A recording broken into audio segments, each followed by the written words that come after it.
Hey guys, welcome back to my channel, Viaglo. If you're new here, my name is Gloria and I'm a full-time reseller on multiple different apps and I resell clothes and shit. So in today's video, I am going to be doing a Q&A video. Now, unfortunately, I got these questions like in August or September or October. I can't remember. And I just never sat down to film this video just because, you know, your girl's been lazy because she's pregnant. But I wanted to go ahead and do that for you guys today. So I know that this is not really everybody's stilo, but if you watch it through and through, I appreciate you. So let's just jump right into these questions. Okay, so first, what is your biggest pet peeve? I am a Virgo, so a lot of things peeve me a lot. But I have to say the biggest one is actually kind of tough to think about because, like I said, it's so many. This is actually hard to think about. But my most recent one is people brushing their teeth. It really bugs me, I'm gonna be honest. It's a peeve of mine that when people brush their teeth and I see like the globs of spit, it really just doesn't sit right with my spirit. Any baby names? Now I'm just being nosy. So we do have a baby name. He's going to be named after my boyfriend, which is Anthony. I'm not going to say his full name, but Anthony is going to be my baby's name. The next one is, what's the most money you've ever lost on an item? Honestly, any item that I feel like I sold to a buy sell trade store. Anyways, how often do you list? I generally try to list about 10 items per day. That is the goal. Of course, not so much in November. I didn't really list anything, but generally speaking, I find that listing 10 items for 6 days a week is my sweet spot. Like, I get the most revenue. So yeah. Can I be a Poshmark seller only and make decent money? Honestly, I think you can. A lot of people sell on strictly one platform. I personally noticed that 85% of my sales come from Poshmark. And I've entertained the idea of cutting off eBay and Mercari. However, I wouldn't. But I do think you can make money as a part-timer, as a hobby on Poshmark, because it's just easy. It's just listing your items and just waiting around. So yeah, you sure can. Do you feel that as a YouTuber you've been able to sell more? Of course. I do think that it is a lot of YouTubers that try to downplay being a YouTuber and making more sales because they're like, oh, I don't think so. I don't think you have to be, you know, on social media in order to make sales. Like, I mean, technically you don't, but I do feel like it does give you an extra bump, because if I'm showing you guys a haul of something and you, let's say you weren't even thinking about buying this ugly Christmas sweater, but you notice that the dogs on this Christmas sweater is the dogs that you have in your house and you thought it'd be cute to wear, you're gonna go buy it now because you saw it on my YouTube channel. So I do feel like it does help a lot, you know, being a YouTuber, because you get a lot of different eyes. Let's keep it a buck. You get a lot of different eyes. What inspired you to start reselling? So back in 2020, I actually was working at Lowe's, and I had a lot of stuff in my closet, and at that time me and my boyfriend watched a documentary on Netflix and it was about minimalism, and I was just kind of like, you know, I don't even wear half this shit. Let me get rid of it. Like, I don't even want it anymore. And prior to that, I would just give it to my sisters, my older sister, my younger sister. And at that time, I think I saw a Mercari ad, and I was like, I'm gonna sell my stuff like online. And maybe like a couple of weeks passed. I ended up quitting Lowe's with no job in tow, which I wouldn't recommend. However, God got me and I didn't fall on my ass. But I quit the job with no job lined up, and a girl that I was following on Instagram, she had posted her Depop. So I was just like, Depop. And I liked the vibe of Depop because it looked like Instagram. So what I ended up doing was I downloaded Depop and I went on and I started to kind of browse the site, look at people, you know, their pages and how they took their photos. And I took photos and I had over 100 items that was in my closet: purses, shoes, jackets, pants. Like, I had a lot of good stuff, which is technically right now would be called mall brands. And, you know, I had Kate Spade purses, a lot of Kate Spade purses. Your girl was obsessed. I had, you know, I had a whole bunch of shit. So anyway, so how I got into it is that I saw ads and I downloaded them and put my shit on there. And it just happened all at the right time. I didn't even know that it was called reselling. I just was selling my items instead of throwing them in the trash or giving them to my family. Okay, what motivates you in life to be the best you can be? Honestly, y'all, what motivates me in life? I guess I can say my son, because I'm about to be a mom. Okay, so the next one says, hello, Glow. How do you schedule updating your spreadsheet throughout the year so you are all set once tax season comes around? I am so behind and I keep procrastinating. It's the worst. So with my spreadsheet that I have, I actually don't know how to use Excel at all, but I really needed a spreadsheet over a year and a half ago. So I just created something very simple. And I'll probably try to pop it on the screen so you can just kind of get an idea of what mine looks like. But I try to update mine weekly. I find that it is much more easier to do it weekly. However, I haven't touched it at all for the month of November. At all. And then I also keep all of my receipts that pertains to my business in like little bins for each month. So everything is kind of like separated and, you know, just looking good for tax season. So yeah. Okay, so the next one is, I'm curious about how you file your taxes when it comes to reselling. How often do you pay yourself, etc.? Anything involve finances? So unfortunately, I am not going to talk about anything related to taxes on here because I am not a financial advisor. But basically, piggybacking off of what I just said, I just kind of keep everything organized so then at the end of the year, when it's time for me to go do my taxes, I have everything ready, prepped, and I'm good to go. But yeah.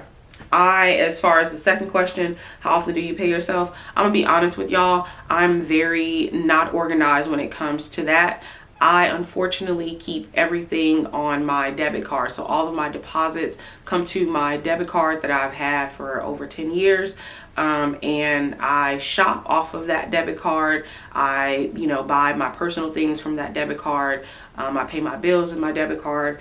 I think what I do differently, I guess, is at the beginning of the month, I pay all of my bills for the month. So then I can see what is like remaining and what I have left over to buy, new inventory or buy myself things. But for the most part, everything is wrapped up in my debit card. So there's that.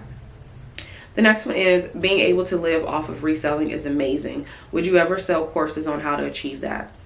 100% no. I don't think I'm at a place in my life or at a place in my business to give people a secret sauce. I don't have a secret sauce, and I feel like people that try to sell you the secret sauce, the sauce is spoiled. Let's just say that. Or the sauce is already available if you just go on YouTube for free. So yeah, definitely wouldn't sell courses. What was the turning point in your sales once you became a full-time reseller, or did you gradually notice higher sales? Oh yes, this is a great question. So the turning point in my sales is when I feel like I started going to the bins, which is really crazy to think about because I just started going to the bins in August. But the turning point for me is what I noticed, that having more items and listing more items, I made more money. Now granted, of course, I'm picking up bread and butter items. Sometimes I get lucky with items that are going to sell for over $50. But for the most part, I'm selling $20 to $25 items more frequently versus me going to a thrift store and, spending upwards of, $9 per piece, having to wait around for people to buy it at the price point that I want them to buy it at. And then I still don't turn a pretty good profit. So I feel like it has been a fucking roller coaster when it comes to me being a full-time reseller, because my numbers from when I first started being a full-time reseller are like triple of what I am making now, which is of course an amazing thing. But I feel like I also buckled down on making sure that I'm not just paying attention to my gross sales. I'm paying attention to the net, because the net is the most important to me. Hopefully, if you're a reseller, it is to you as well. But yeah, I just noticed it over time, and I feel like last winter I noticed a incline as well. So I feel like since the beginning of me being a full-time reseller, I've just been on a steady incline, and that's only because it's been trial and error. I've learned that I need to switch up my business model. I learned that it's certain things that I can trim the fat on the back end. It's certain things that I don't have to spend money on. It's certain things that I could stop picking up because I notice it doesn't sell. Like, it's so many different things that I feel like as a full-time reseller, you are just changing, ever changing. And I feel like, honestly, by the time this summer gets here, I'm sure I'll probably be at the top of my business because I have learned so much during this slow season that I'm having right now that it's going to help me a lot more in the future. So yeah, that was a great question. How do you feel about fast fashion becoming more prevalent in the thrift store? I hate it. I hate it so much. But I also feel like I understand people for buying these cheap items because that is what they can afford. And I feel like it's a catch-22 because I personally don't buy fast fashion. And when I talk about fast fashion, I'm thinking about Shein the most, Fashion Nova. Don't get me wrong, I did buy some Fashion Nova dresses last summer, but we ain't gonna talk about that. That was the first time and the last time. But I just don't like it. Honestly, I don't like it because you get these items. They are not staple pieces. These are not capsule wardrobe items. These are flimsy, cheap items that you can wear for this one Instagram photo, and when you go out and then you throw it to the side, and then it eventually gets donated because it's out of trend. And it's kind of sad. Like, it's really sad. But you know, this is the world we live in. Hey Ladybug, what was the hardest thing about becoming an entrepreneur? How has your pregnancy been? The hardest thing about becoming an entrepreneur is that I have to do all this by myself. That's the only thing that I hate. Is that I would absolutely love to have like an assistant that worked for free so I could still get all my money. But of course I wouldn't do anybody like that. But yeah, the hardest thing is having to do this all by myself and just basically doing it trial and error, trying to figure everything out. Because I feel like when I first became a full-time reseller, I just kind of jumped in. I didn't do any research, like none whatsoever. I just jumped in and started swimming. And the second question is, how has your pregnancy been?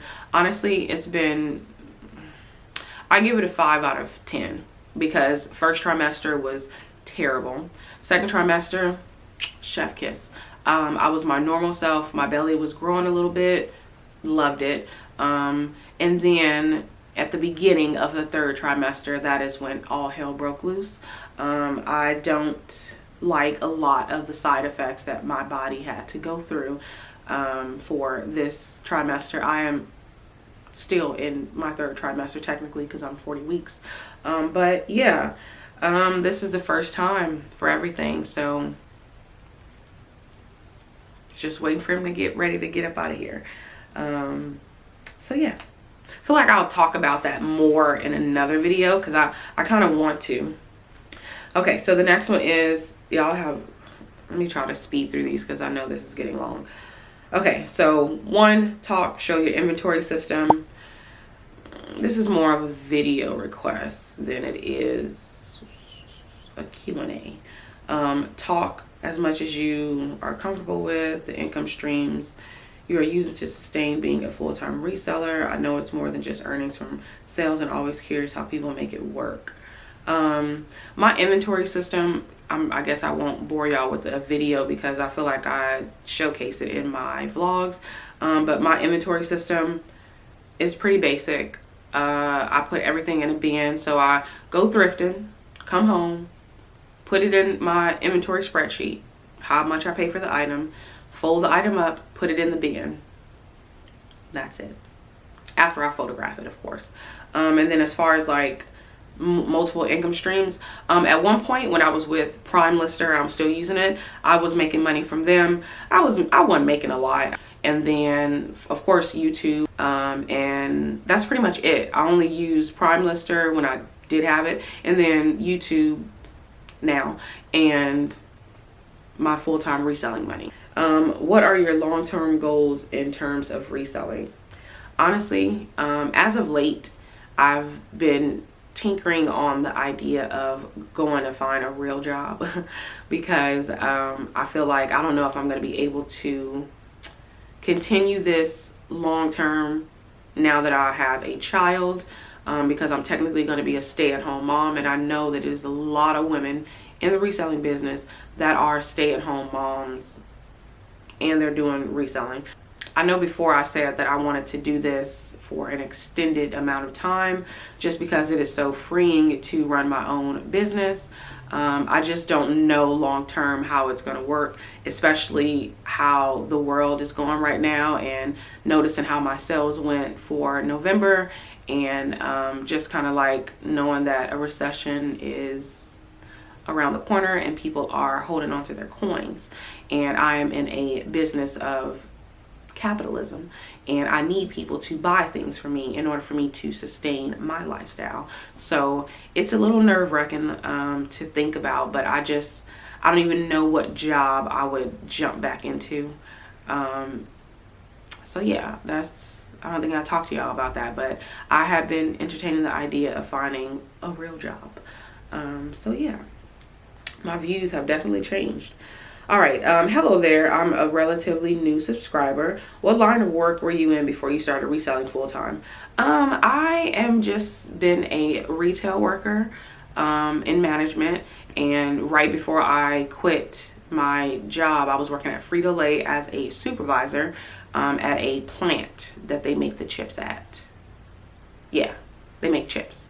So I was a supervisor over the sanitation department, and I just had to, basically walk over and make sure that these areas were clean for the next batch of chips to come in, and make sure, we don't have any cross-contamination and any issues and stuff like that. I feel like I was basically like a health inspector. All right, the next one is, in your opinion, what is the hardest part of reselling? The hardest part, I feel like it's ever changing, because before it used to be like sourcing and having this huge pressure on finding good shit to bring home. And then it was, I hated shipping. And then it came to, I hate photographing. Then it came to, I hate drafting my listings. So as of now, I hate photographing, because I feel like it's super tedious, because I hate steaming the items if they are wrinkled. That is like, ugh, I hate it so much. So if I had somebody to steam, photograph, measure, draft. So the next one is, how big of a difference does adding measurements to the description make? I'm sick of measuring. We should get a measuring fee. Laugh out loud, because that's definitely extra. That's hilarious. I'm so upset because they have more to their question, and since I only screenshotted this, I didn't get their whole question. But to just answer the first one, I don't know if it makes a big difference. The only times I notice is when items that I did not put measurements in, people ask me for measurements. So then I have to go and pull that fucking item out and measure it. That is annoying, like incredibly annoying. So I put the measurements in. After I photograph, I take everything to my desk, and as I'm drafting the listing, I do a pow pow pow pow on it, and then that's it. And honestly, measurements only take like tops 15 seconds. They don't even take that long. Like, let's keep it a buck. And I guess it really just depends on I guess your process of how you are with your reselling business start to finish, but it only takes me about 15 seconds per item to do, and I'd rather have the measurements in my listings than not. But yeah, so I put in measurements. I know that some people don't. I just don't like the questions, and I also don't like to have to rummage through my bins to look for an item to do measurements on. Do you sell vintage? Would you consider selling vintage in the future? I do sell vintage. I pick up like pieces that kind of speak to me, and then I'll get it, but I don't pick up all vintage. I know that it is like people that can pick up like really cute dresses and they see something. I don't really have style, I'm gonna be honest. So I typically only pick up like pieces that really stand out in a certain way. You know what I'm saying? But yeah, I actually like selling vintage because I feel like you can get a little bit more because they don't recreate that, you know, with the fast fashion. All right. Hi, hope all is well. What kind of fabric shaver would you recommend? I currently use, I have to just probably pop it up on the screen. But I actually got this from Target and it was $10. How do you feel now that you're about to be a mother? This is a 3-part question, so I'll answer that one first. I am incredibly scared. However, I feel like the village that I have and the partner that I have, I am not as scared as I was before. I was just terrified because at the end of the day, like, although we tried to have baby last summer and it didn't work out, him coming randomly really threw me off, okay? I think that I have been a fun aunt for these 30 years of my life. Well, I shouldn't say 30, more like 18 years of my life. I've been an aunt for 18 years. And now that I have to be a mother, I feel like it's just gonna be totally different. Totally different. I can't give this kid back, you know? So yeah, I am nervous. That's the answer. How are you mentally? Whew, good question. Mentally now, at this exact moment, December 3rd, I am mentally stable. I am good. I am okay. I feel like I am in really great spirits as of late. I've been really excited. I am overdue to have my baby. And I feel like I'm good. A month ago, not so much. My mental health was struggling, okay? But now I feel really good. Like, I'm good. And the last question to her questions: will you be doing any content with baby? No. Yeah, I just don't think using my child to bring in views is normal. Yeah, that's it. I recently started following a YouTuber by the name of Sunny Beauty or Sandy Beauty. She still lives her life, but as a mother. So she doesn't use her baby, I don't want to say for clout because that sounds so weird, but I don't know. I feel like that style of vlogging is going to be more so my style of vlogging. Like, I'm not about to get on here and, you know, make him the forefront of my YouTube channel. You get what I'm saying? Because I do think that that's weird. Everybody is different. However, me personally, yeah, it's not going to happen. The baby content is not going to happen. It's just strange. But yeah, that is all the questions that I got. So yeah, thank you guys so much for tuning in and watching this video. I know that it was super fucking long. I appreciate you. If you stuck by the whole way, please drop a emoji, this one here, if you stuck all the way through to the very end. But yeah, I'll see you guys in the next one. Bye.